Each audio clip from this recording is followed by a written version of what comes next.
ფათი იაპონიიდან დაბრუნებულ მარიამ ადამიანს უკვე მზოვრეთის პირველ ნომერში მდებარე სტუდიაშია ჩვენთან ერთად. ჩვენ მისგან უკვე ძალიან ბევრი მოვისმინეთ და რამდენიმე საინტერესო ჩართვაც ვნახეთ, მაგრამ დარწმუნებული ვარ, იგი ამჟამად პირდაპირ ეთერში არ დატოვებს მაყურებელს კვლავ.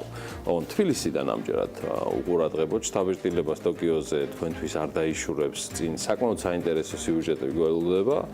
ამიტომ არც მეტი არც ნაკლები მარიამს მივესალმები დილა მშვიდობისა.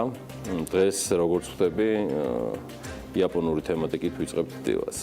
დილა მშვიდობისა, გიორგი, არ დავიშურებ, რა თქმა უნდა, რადგან დაგროვილი შთაბეჭდილებებიდან გამომდინარე მოსაყოლიც საკმაოდ ბევრი დამიგროვდა. ამჯერად იაპონიის ჯანდაცვის სისტემაზე მინდა გავამახვილო თქვენი ყურადღება და სამედიცინო დაწესებულებებზე, რომელთა ძირითადი მიმართულება ონკოლოგიური დაავადებებია. ეს არის ქვეყანა, სადაც სიმსივნის განკურნების პროცესში არც ქირურგიულ ჩარევას საჭიროებენ და არც ქიმიოთერაპიას, სადაც რეაბილიტაციის პროცესში რობოტები ერთობიან და განკურნების ულტრათანამედროვე ტექნოლოგიები და ახლებური მეთოდები აქვთ მიღებული. მოკლედ, ბევრი რო არ გამიგრძელდა და ჯერ ვნახოთ სიუჟეტი და შემდეგ უკვე სტუმართან ერთად დავბრუნდებით და ვისაუბრებთ თუ როგორ არის შესაძლებელი ქართველი პაციენტებისთვის მკურნალობის გაგრძელება იაპონიაში. ვნახოთ სიუჟეტი. იაპონიაში მედიცინა სხვა განზომილებაში გადადის. მაღალი სტანდარტებით, ულტრათანამედროვე ტექნოლოგიებითა და უმაღლესი კვალიფიკაციის მქონე კადრებით ქვეყანა ჯანდაცვის გამართულ და პროგრესულ სისტემას იღებს, სადაც არა მხოლოდ ექიმები, მედიდებიც კი უმძიმეს გამოცდას აბარებენ, რომლის გადალახვასაც ყოველწლიურად დაახლოებით 7% ახერხებს. კლინიკებში პაციენტები, რომლებიც გადაუდებელ მკურნალობას საჭიროებენ, ძირითადად ვერტმფრენებით მიჰყავთ, ხოლო რეაბილიტაციის პროცესში რობოტებს იყენებენ. თუმცა, იაპონიაში განსაკუთრებულ მიღწევად მაინც სიმსივნის მკურნალობა სახელდება, რომელიც ეგრეთ წოდებული პროტონული თერაპიის გამოყენებით ხორციელდება, რაც გულისხმობს დაავადების განკურნებას ისეთ ორგანოებზეც კი, რომლებზეც ოპერაცია ვერ კეთდება. ასეთი შეიძლება იყოს თვალის ან ტვინის გარკვეული ნაწილები, ასევე მათ რიცხვში შედის ღვიძლის სიმსივნეც, რომელიც მსოფლიოში განუკურნებელ დაავადებად ითვლება, თუმცა ამ სტერეოტიპს ცუკუბის კლინიკაში ნამდვილად ამსხვრევენ. მკურნალობის დროს მნიშვნელოვანია, რომ ადამიანს გავუნადგუროთ ორგანიზმში სიმსივნე, თუმცა ამავე დროს უნდა შევუნარჩუნოთ ჯანსაღი ორგანოები და კანი. ამას დღეს მსოფლიოში აპრობირებული მეთოდები ვერ უმკლავდებიან. ანუ ქიმიოთერაპია მართალია გამოიყენება სამკურნალოდ, თუმცა ის ორგანიზმზე ბევრ უარყოფით ეფექტს ტოვებს. პროტონული თერაპია კი გვაძლევს საშუალებას დავასხივოთ მხოლოდ მავნე ნივთიერებაზე და ამავე დროს შევინარჩუნოთ მის ირგვლივ არსებული ორგანოები ჯანმრთელ მდგომარეობაში. რაც შეეხება პაციენტებს, ჩვენთან ძირითადად იაპონელები დადიან სამკურნალოდ. ხოლო უცხოელი პაციენტებიდან ხშირია ჩინელები. იაპონიაში ასევე მიღებული წესია წელიწადში ერთხელ პრევენციული მედიცინის ცენტრში გამოკვლევების ჩატარება, ანუ სრულიად ჯანმრთელი ადამიანები მოდიან და პროფილაქტიკის მიზნით სხვადასხვა სახის გამოკვლევებსა და ანალიზებს იტარებენ. იმისათვის, რომ თუ კი რაიმე პრობლემაა ჯანმრთელობის კუთხით, დროულად და გართულებების გარეშე მოხდეს მისი პრევენცია. ჩვენთან შემოწმების მიზნით მოსული ადამიანები იმავე დღეს იგებენ პასუხებს. ინიშნება ექიმთან კონსულტაცია და შედეგად თუ კი რაიმე სახის დარღვევა აღმოჩნდება ან დაავადების ნიშნები შეიმჩნევა, მაშინვე ვამისამართებთ კლინიკაში, დარგობრივ ექიმთან, იმისთვის რომ მდგომარეობა არ გამწოვდეს და საწყის ეტაპზევე მოხდეს მისი განკურნება. ეს შეეხება ყველა სახის დაავადებას, მათ შორის ონკოლოგიურსაც, რომლის პრევენციაც იაპონიაში სწორედ ასეთი ცენტრების მეშვეობით საწყის ეტაპზევე ხორციელდება. სწორედ ამიტომაც იაპონიაში როგორც წესი ადრეულ ეტაპზევე ხდება სიმსივნის აღმოჩენა და მისი მკურნალობა, თუმცა იმ შემთხვევაში, როდესაც დაავადება უკვე მძიმე ფორმებში გადადის და პაციენტის ორგანიზმში მეტასტაზებია გავრცელებული, მკურნალობის პროცესში ერთვება უკვე ქიმიოთერაპია და ეპიგენეტიკური პრეპარატები, რომლებიც გულისხმობს მრავლობითი მეტასტაზის ერთდროულად დასხივებას. შედეგად კი პაციენტი აღარ საჭიროებს ქიმიოთერაპიას და ქირურგიულ ჩარევებს. ამ სახის მკურნალობას მთელი მსოფლიოს მასშტაბით კი იაპონიაში მხოლოდ კლინიკა C4 ახორციელებს. თავად ადგილობრივი ექიმები ამბობენ, რომ უმეტეს შემთხვევაში პაციენტები კლინიკას დადებითი შედეგებით ტოვებენ და რეალური кейსებით ამტკიცებენ, რომ სიმსივნე 21 საუკუნეში უკვე ნებისმიერ ეტაპზე იმკურნება. ქიმიოთერაპიის აპარატი სტრუქტურულად ისეა მოწყობილი, რომ მრავლობით მეტასტაზაზე ერთდროულად, ანუ ერთი სეანსით ხდება შესაძლებელი დასხივება და განადგურება. თუმცა რა თქმა უნდა, ჯანსაღი ორგანოების და კანის დაზიანების გარეშე. ანუ გამოდის, რომ მცირე დროში მეტ ეფექტს ვიღებთ და სწორედ ეს არის სხვა სხივური თერაპიებისგან განსხვავებით ქიმიოთერაპიის უპირატესობა. გარდა ონკოლოგიური დაავადებებისა, ტოკიოში ასევე არსებობს მრავალპროფილური კლინიკებიც, მაგალითად წმინდა ლუკასის სახელობის საერთაშორისო საავადმყოფო, სადაც დღის განმავლობაში ექიმები 440 სტაციონარულ და 2706 ამბულატორიულ პაციენტებს იღებენ, სადაც თითქმის ყველა სახის დაავადების მქონე პაციენტი მოდის და სადაც მკურნალობის პროცესში იყენებენ ისეთ აპარატურას, როგორებიც არის მაგალითად ქირურგიული რობოტი და ვინჩი, ჰიბრიდული საოპერაციო ოთახი და უახლესი ენდოსკოპიური სისტემა. ასევე მრავალპროფილურ კატეგორიას ეკუთვნის საერთაშორისო კლინიკაც, სადაც მთავარი მიმართულებებია ხერხემლის დაზიანებები, სანერწყვე ჯირკვლების კიბო, სარკომა და ნეიროქირურგია. ჩვენი კლინიკის მთავარი უპირატესობაა ჰიბრიდული ოპერაციები, რომლებიც გულისხმობს ოპერაციის პარალელურად კვლევების ჩატარებას. მათ შორის შეიძლება იყოს კომპიუტერული ტომოგრაფია. ანუ ორი სახის ტექნოლოგიის გამოყენებით შესაძლებლობა გვაქვს გაცილებით ეფექტური და სწრაფი გავხადოთ მკურნალობის პროცესი. რაც შეეხება პაციენტებს, ძირითადად აზიიდან, ანუ ჩინეთიდან და მონღოლეთიდან ვიღებთ, ხოლო სარკომის დიაგნოზით ევროპის ქვეყნებიდან ლიდერობენ პაციენტები. რაც შეეხება საქართველოსა და იაპონიის ურთიერთობას, რუც კორპორეიშენსა და მედტურ ჯორჯიას შორის ხელშეკრულება უკვე გაფორმებულია, რომლის ფარგლებშიც ქართველ პაციენტებს შესაძლებლობა ექნებათ ტოკიოში სამკურნალოდ წავიდნენ და პარალელურად ქალაქიც მოინახულონ. თუმცა გარდა ამისა, საუბარი მიმდინარეობს საქართველოში იაპონური სამედიცინო დაწესებულების გახსნაზეც. შედეგად, იაპონური ფილიალი გაამარტივებს ორ ქვეყანას შორის კომუნიკაციას და მკურნალობის ღირებულებასაც შეამცირებს. საფასო თვალსაზრისით, ასე ვთქვათ, საფასო პოლიტიკის თვალსაზრისით ბუნებრივია იაპონია ვერ იქნება ეკონომ პაკეტების შემომთავაზებელი მიმართულება, აქ მკურნალობა საგრძნობლად უფრო ძვირია, ვიდრე ვთქვათ, იგივე თურქულ კლინიკებში, თუმცა ხარისხი სამედიცინო მომსახურების, კვლევების დონე გაცილებით მაღალი არის. დანერგილია რიგი მეთოდების, რომლებიც ჯერ კიდევ არ ფუნქციონირებს სხვა ქვეყნებში და სხვა კლინიკებში. აქედან გამომდინარე, ეს მიმართულება ონკოლოგია, პროტონული თერაპია არის საინტერესო ჩვენი ბაზრისათვის. პაციენტებმა, რომლებსაც იაპონიაში სურთ მკურნალობის გაგრძელება, მოკავშირე კომპანიის დახმარებით უნდა გამოაგზავნონ სამედიცინო ისტორია, რომელსაც ჩვენ გადავთარგმნით იაპონურ ენაზე და შედეგებიდან და დაავადების სპეციფიკიდან გამომდინარე გადავსვათ, თუ რომელ კლინიკაში იქნება უმჯობესი მისი გაგზავნა.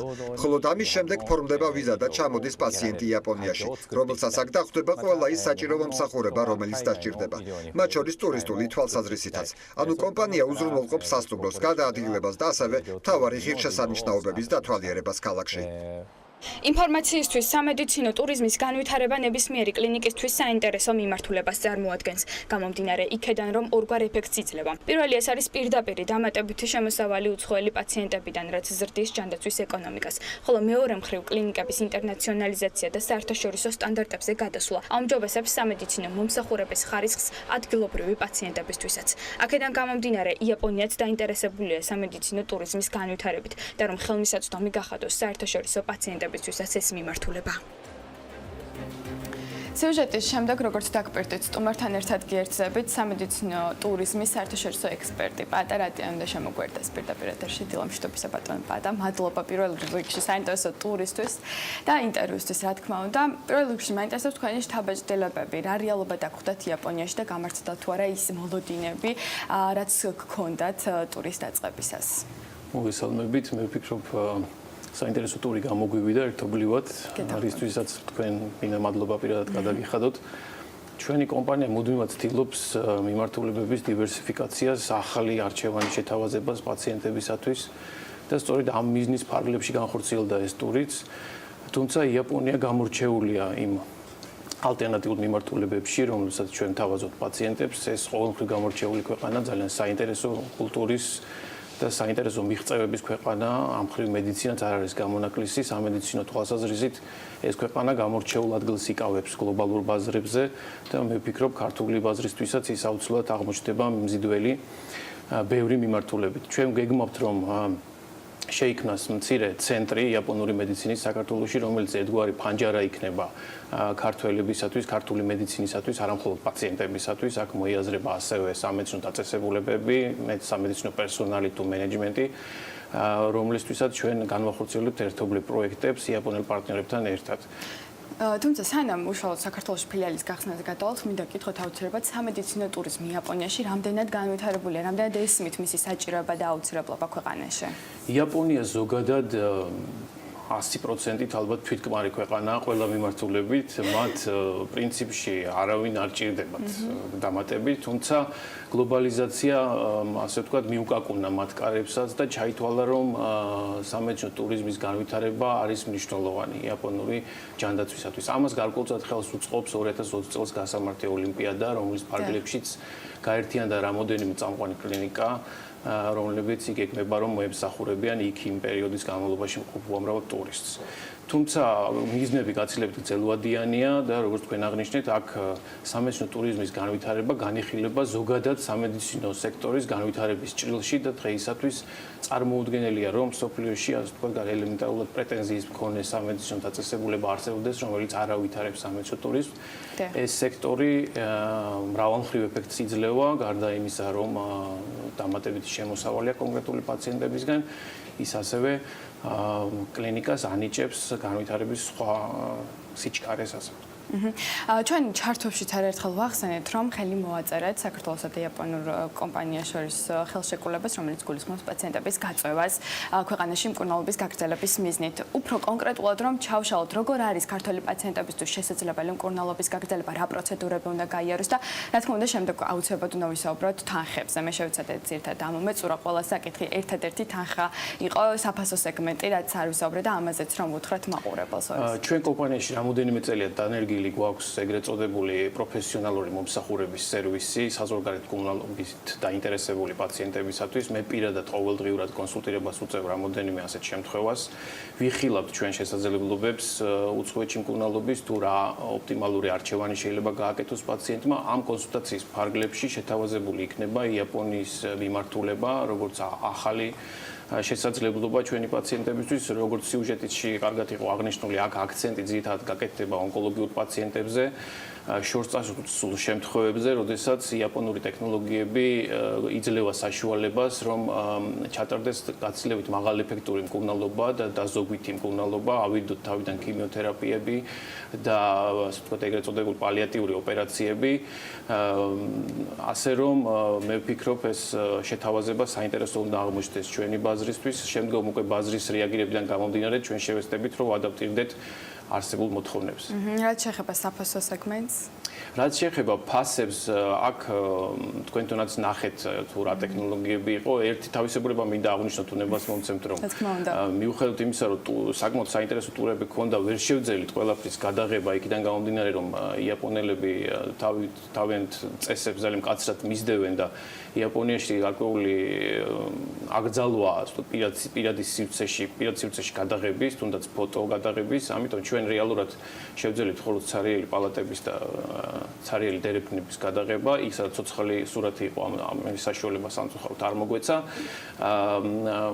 აქედან გამომდინარე, იაპონია ფასებს რომ დაუბრუნდეთ, იაპონია ვერ იქნება, ასე ვთქვათ, მასიური მოხმარების პროდუქტი. აქ ღირებულება რამოდენიმე 10,000 ამერიკულ დოლარებში იქნება ღირებულება, თუმცა ეს იქნება ძალიან ეფექტური მკურნალობა იმ შემთხვევებისთვის, რომლებიც ვერ იღებენ შედეგს ვერც საქართველოში და ვერც მეზობელ თურქეთში. ასე რომ ვნახოთ, ჩემთვისაც ამ მიმართულებით არანაირი კვლევა ამ ეტაპზე ჩატარებული არ არსებობს. იქიდან გამომდინარე, თუ როგორი რეაგირება იქნება ბაზარს და როგორი იქნება მოთხოვნები ბაზარზე, ჩვენ შევეცდებით, რომ მაქსიმალურად ხელსაყრელი პირობები შევთავაზოთ. გეგმავთ, რომ სერვისები იყოს არა მხოლოდ გასვლის მიმართულებით, არამედ გარკვეულწილად პაციენტებმა შეძლონ მომსახურების ადგილზე მიღებაც, იქნება ეს დისტანციური კონსულტაცია, ეგრეთ წოდებული second opinion-ები, თუ პერიოდულად ვეცდებით, რომ მოვიწვიოთ იაპონელი სპეციალისტებიც ადგილზე კონსულტაციების ჩატარების მიზნით, რომლებიც აქციების ფარგლებში შეიძლება უფასოდ იყოს. თქვენ ახსენეთ ეფექტური მკურნალობა, უფრო კონკრეტულად რომ ვთქვათ, რატომ უნდა აირჩიოს პაციენტმა იაპონია და არა მაგალითად იგივე თურქეთი ან ისრაელი სამკურნალოდ? იაპონია წარმოადგენს ამ ეგრეთ წოდებული ჭკვიანი ტექნოლოგიების უშუალოდ მწარმოებელ ქვეყანას. ამის წარმოება მიმდინარეობს მუდმივ რეჟიმში, ასე რომ ძალიან რთული შევადაროთ, ესე იგი თურქეთი არის მასიური გადინების მიმართულება, სადაც მიმართვიანობა არის მასიური, ყველა შესაძლოა, ასე ვთქვათ, სამედიცინო სპეციალობაში, ხოლო იაპონია იქნება უკვე კონკრეტული სეგმენტისთვის, კონკრეტულ შემთხვევებში. ფასების თვალსაზრისით, რა თქმა უნდა, ის ვერ გაუწევს თურქეთს კონკურენციას მის სეგმენტზე, თუმცა მე ვარაუდობ, რომ იაპონიამ თავის ნიშა უნდა დაიკავოს ბაზარზე და ის პაციენტები, რომლებიც ვერ იღებენ შედეგს, ან თავიდანვე საწყისშივე ეძიებენ ყველაზე მაღალი ხარისხის ტექნოლოგიურ მომსახურებებს, შესაძლოა რომ მიმართონ ამ სერვისებს იაპონიაში. პრობლემებზეც რომ ვთქვათ, რა სახის დაბრკოლება შეიძლება შექმნას უცხოელ პაციენტს, როდესაც იაპონიაში ჩადის? ძალიან საინტერესო შეკითხვაა, ჩვენ წავაწყდით პირველივე დღიდან ჩასვლის ამ იაპონურ თავისებურებებს, რომლებიც ჩვენი გადმოსახედიდან შეიძლება პრობლემებად აღვიქვათ, თუმცა იაპონელები სულად სართვლიან ასე. თუმცა ბაზრისთვის ჩვენ, ასე ვთქვათ, მოთხოვნა ამ ბაზარზე გვაქვს, ამიტომ ქართული ბაზრისთვის იქნება გარკვეული სიძნელეები. სიძნელეები დაკავშირებული უცხო გარემოსთან, ენის პრობლემებთან, გარკვეულ უცხო ჩვევებთან, რომელთა მიმართ ქართული რეალობა ძალიან ძნელად არის ადაპტირებადი. იმისთვის რომ შევამსუბუქოთ ეს, ასე ვთქვათ, დიდი გეფი ამ ორ რეალობას შორის, ჩვენ მოგვემსახურება კორპორაციის თანამშრომლები მუდმივ 24 საათიან რეჟიმში იქნებიან პაციენტის გვერდით, დაკავებული პაციენტის პრობლემატიკით, როგორც სამედიცინო, ისევე სხვა მოთხოვნილებებით და ასე რომ ვეცდებით, რომ ამ ხრივ მაქსიმალურად კომფორტული იყოს მომსახურება. რაც შეკითხვა თუ შეიძლება. რა თქმა უნდა, გიორგი. შევერთდები თქვენი დილიასთან, ვეცდები ყველანაირად, რომ არ დაგირღვიოთ ეგ ამბავი საქართველოშიც. მე მინდა მაყურებელს ვაუწყო, რომ ბატონი პაატარატიანი, რომელიც საერთაშორისო ექსპერტი გახლავთ სამედიცინო ტურიზმის საკითხებში, ცხადია ჩვენ ახლა follow-ups უკეთებთ ხოლმე ტურს და ვიზიტს იაპონიაში, თუმცა კარზე ამომდგარი ძალიან მნიშვნელოვანი ვიზიტები მისი სოფლიოს ძალიან ბევრ ქვეყანაში და მე მინდა გეგმებთან დაკავშირებითაც მოვასწროთ აი ამ დარჩენილ ძალიან მცირედ ქრონომეტრაჟში, რომ ბატონმა პაატამ მოგვიყვეს და აქვე ვიტყვი, რომ იგი ძალიან ხშირად იქნება ჩვენი ეთერის სტუმარი. მე დავაანონსე, რომ მედიცინის თემა იქნება ერთ-ერთი პრიორიტეტი სამედიცინო ბიზნესის, საქმიანი დილისა და ბატონი პაატაც ხადია იქნება ჩვენთან თანაწამყვანი. მეც დავამატებ, გიორგი, რომ ჩვენი დიალოგიდან გავარკვე, რომ ძალიან საინტერესო ტურისტის ემზადება ბატონი პაატა, ერთ-ერთი ქვეყანა იქნება იაპონია, ჩინეთი და იტალია თუ არ ვცდები. ნახოთ, ჩვენ და ზოგადად სამედიცინო ტურიზმის ინდუსტრია არ ვარ განებივრებული, ასე ვთქვათ, სამედიცინო უბრალოდ მედია ყურადღებით, ამიტომ მე მინდა განსაკუთრებულად მადლობა გადავხადო გიორგის და ტევ პირველს ამ მხარდაჭერისთვის, რომელიც ხორციელდება. რაც შეეხება ჩვენს გეგმებს, ეს ინდუსტრია არის ძალიან საინტერესო სინთეზური ბიზნეს ინდუსტრია 21 საუკუნის, რომელიც ჩემთვის პროფესიად და პროფესიაზე უფრო მეტად ეგრეთ წოდებულად ცხოვრების წესათაც ჩამოყალიბდა, ამიტომ მე მოხარული ვიქნები თუ ჩემი აქტივობები ინტეგრირდება ამ ტელევიზიაში, ჩვენ მუდმივად პრაქტიკულად ყოველთვიურად გვაქვს გარკვეული ივენთები, როგორც ქვეყნის გარეთ, ასევე პერიოდულად ქვეყნის შიგნითაც. ბუნებრივია, რომ ინტერესი ინვესტორების სხვადასხვა ქვეყნებში ამ ინდუსტრიის მიმართ მის განვითარების კვალდაკვალ იზრდება, სხვადასხვა პროექტები საინტერესო ხორციელდება, რომლებშიც აქტიურად ვარ პიროვნულად ჩართული როგორც საქართველოსთან, ასევე პოსტსაბჭოთა ბაზრებიდან, რომლის ექსპერტათაც ვითვლები ამ ინდუსტრიაში, ასე რომ მე ვფიქრობ, არაერთ საინტერესო ვიზიტს და სიუჟეტს შევთავაზებთ მომავალში მაყურებელს. ყველაფერი წინ გვაქვს მე როგორც. რა თქმა უნდა.